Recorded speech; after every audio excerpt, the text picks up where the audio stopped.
I-unbox natin itong Bikini Bottom Bodies. Bilang fan ng SpongeBob, fan in terms of napapanood ko nung bata ako, binili ko to. Nabili ko to sa Pop Mart.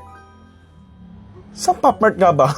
SM Aura ko pala to nabili, and eto na nga yung mga laman niyan. Ayan o, yung mga side characters sa SpongeBob. So ayan, meron tong 6 na laman, and ito nga yung cover niya. Ayun, ang cute to. And may sticker ng Pop Mart bilang patunay na hindi ko ninakaw. And ito yung mga laman niyang mga figures. I think parang plushie nga yung dating nito na parang pwede ngang maging keychain. And ayun, buksan na natin. Ito si Cool Fish, si Dopey Fish, si Working Fish, si Limp Fish, si Daze Fish, and si Flat Fish. Ito ba yung sa kamukha na ito yung sa chocolate na na episode ng SpongeBob.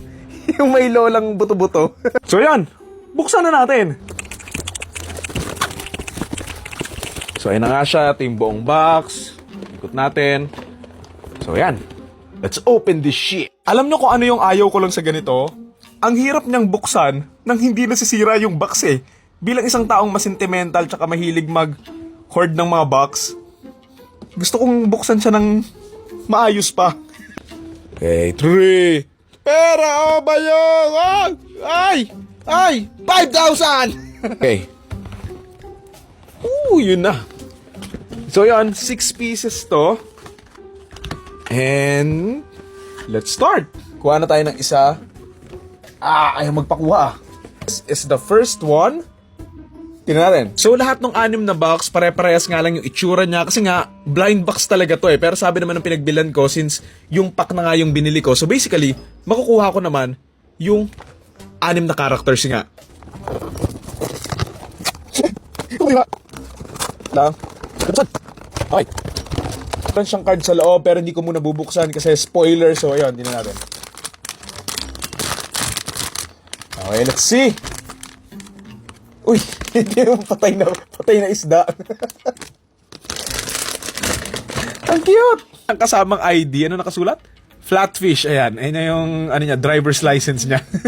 So ito nga yung ID niya, Bikini Bottom Flatfish, and ito yung itsura niya. Ang cute! Ano to? Na dynamite fishing? Joke lang. So ayun, malambot naman siya. So para din talaga siyang plushie. So ayan, yun nga, para siyang keychain. So pwede mo siyang ikabit sa mga bags or something. And ayan, I like it. Next! Yung ibang bumibili, inaalog. Naririnig nyo ba kung ano yung shape? Oh.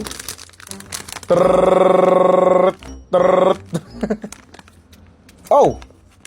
Who's this guy? Wait, tingnan natin. Siya ID niya. Siya si Working Fish. So ito yung ID niya, Working Fish. And ito naman yung itsura niya. Hindi ko maalala sa episode to. Yung kanina rin hindi ko rin maalala eh. Pero ang cute nila. Ang cute kaya ng mga side characters sa SpongeBob. Uy, money sign. Gusto ni Mr. Krabs yan. Working Fish. Next one.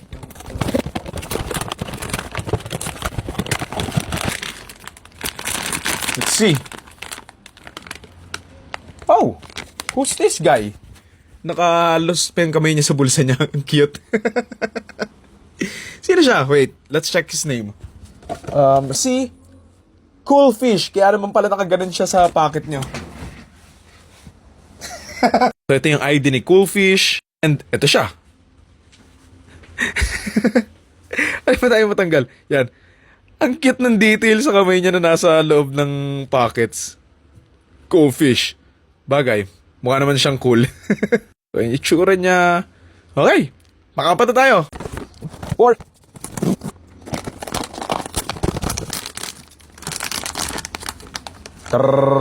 Ay, ito yung chocolate! Wait, ano pangalan niya? Siya si Daze Fish. So, alam ko talaga ito yung sa chocolate eh.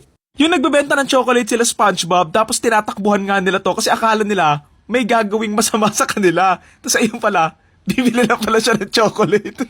Siya yung sumisigaw, di ba, ng chocolate! Tama pa yung pagkakaalala ko. Ayan, Daze Fish. And ito nga yung itsura niya. Ayan o, ang cute. Ang cute niya, di ba siya yun? May hawak pa siyang baso. Ang lalaki nga lang ng mga mata nila, oh. Ang lalaki. Parang ng aso. Okay, tapos tayo sa pang-4.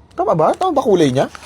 So yan, Dopey Fish. And ito nga yung itsura ni Dopey Fish. Ang cute. Nakasak siya sa thumb niya.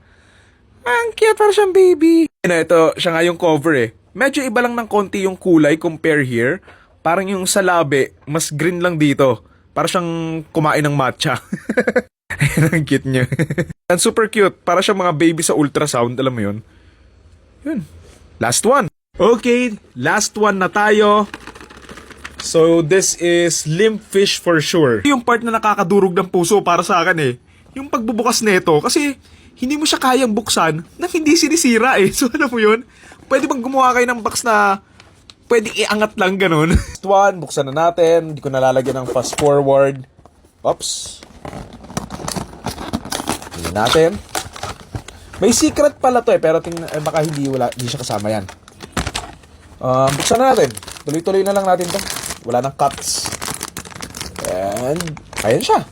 Si limp fish. So, para din siyang yung isa, yung nakahiga, pero siya nakadila, tapos parang mukha lang siyang disappointed.